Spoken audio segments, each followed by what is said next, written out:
आज की case law चर्चा में आपका स्वागत है। In city hounded by strays kids pay price 2025 INC 1018 ये चर्चा आप तक ला रहा है scoot legal translation and transcription services. सटीक और गोपनीय बहुभाषी कानूनी दस्तावेजीकरण के लिए आपका विश्वसनीय साथी। तो ये मामला सुप्रीम कोर्ट के सामने आया और इसकी शुरुआत हुई एक अखबार की खबर से, है ना? जी हाँ, बिल्कुल। सुप्रीम कोर्ट ने टाइम्स ऑफ इंडिया में 28 जुलाई 2025 को छपी एक खबर पर स्वतः संज्ञान लिया, मतलब कोर्ट ने खुद ही इस पर एक्शन लिया।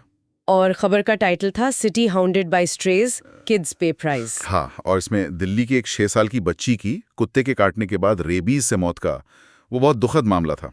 परिवार ने अधिकारियों पर लापरवाही का आरोप भी लगाया था। अच्छा, तो इस खबर के बाद कोर्ट ने तुरंत कुछ कदम उठाए?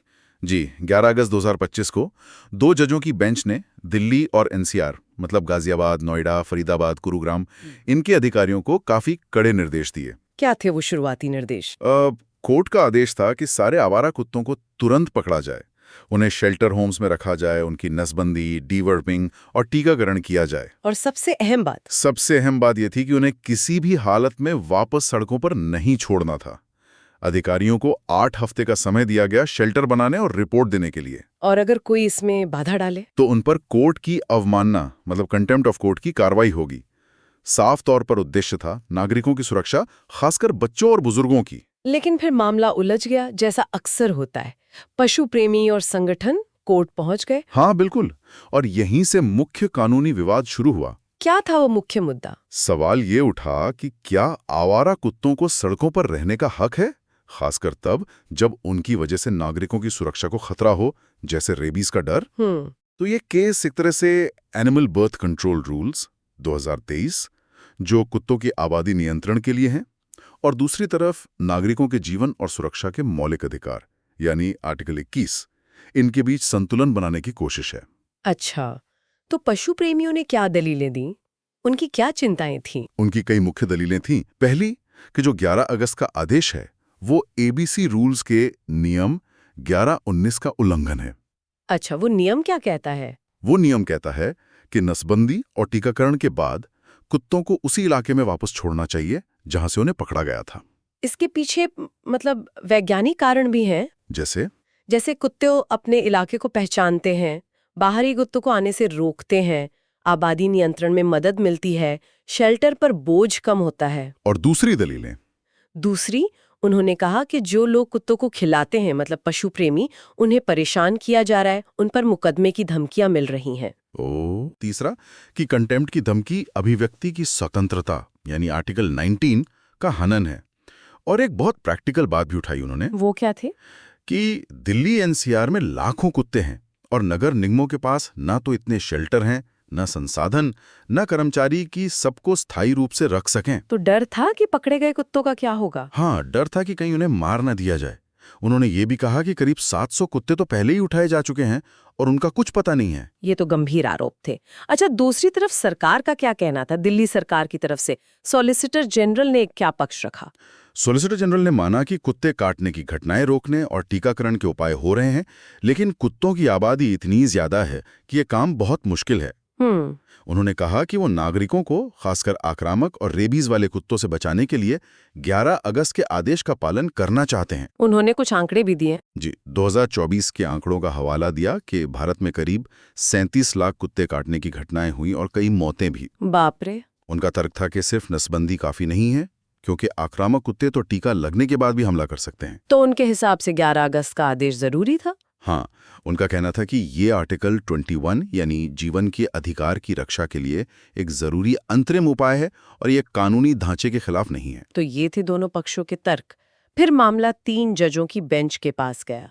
उन्होंने क्या रुख अपनाया? क्या शुरुआती आदेश को सही माना? देखिए, यहाँ थोड़ा बदलाव आया। बेंच ने माना कि 11 अगस्त के आदेश का इरादा नेक था, मतलब नागरिकों की सुरक्षा जरूरी है। लेकिन उन्होंने कुछ अहम बातों पर गौर किया। पहली कि ABC रूल्स का नियम 11-19 जो कुत्तों को वापस छोड़ने की बात करता है, उसका वैज्ञानिक और व्यवहारिक आधार है। हाँ, जो पशु प्रेमियों ने भी कहा था। जी, दूसरा, कोर्ट ने यह भी माना कि सभी कुत्तों को स्थायी रूप से शेल्टर में रखना, उसके लिए बहुत ज्यादा संसाधन चाहिए, जगह, लोग, डॉक्टर्स, गाड़ियां, जो शायद नगर निगमों के पास फिलहाल नहीं है। तो कोर्ट को लगा कि कुत्तों को वापस छोड़ने का निर्देश? हाँ, बेंच को वो निर्देश बहुत कठोर मतलब टू हार्श लगा। कोर्ट ने कहा कि मौजूदा इंफ्रास्ट्रक्चर देखे बिना सबको पकड़ने का आदेश देना शायद प्रैक्टिकल ना हो। तो फिर अंतिम फैसला क्या हुआ?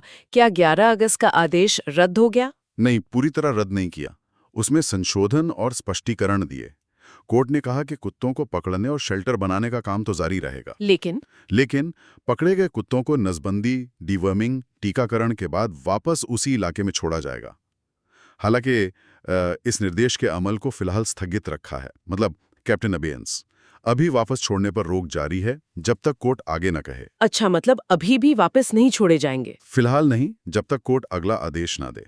लेकिन इसमें एक महत्वपूर्ण अपवाद है।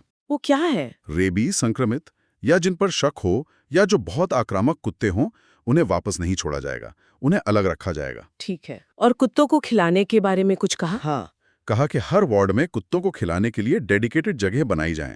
सड़कों पर कहीं भी खिलाने की इजाजत नहीं होगी और उल्लंघन करने वालों पर कार्रवाई होगी। हेल्पलाइन भी बनेगी? जी, नियमों के उल्लंघन की रिपोर्ट के लिए हेल्पलाइन बनेगी। और जो पहले कंटेम्प्ट की बात थी, उसे बदल दिया। अब क्या कहा? अब कहा कि अगर कोई आदेश पालन में बाधा डालता है तो उस पर सरकारी काम में बाधा डालने का मुकदमा चलेगा। और जो पशु प्रेमी और एनजीओ कोर्ट आए थे? हाँ, कोर्ट ने हस्तक्षेप करने वाले पशु प्रेमियों पर 25,000 रुपए और एनजीओस पर 2 लाख रुपए का कॉस्ट लगाया, जो कोर्ट रजिस्ट्री में जमा होगा और कुत्तों के इंफ्रास्ट्रक्चर पर खर्च होगा। अच्छा, और कुत्तों को गोद लेने का भी विकल्प दिया? जी, इच्छुक लोग नगर निगम से कुत्ते गोद ले सकते हैं, पर उनकी जिम्मेदारी होगी कि वो कुत्ते वापस सड़कों पर ना आएं।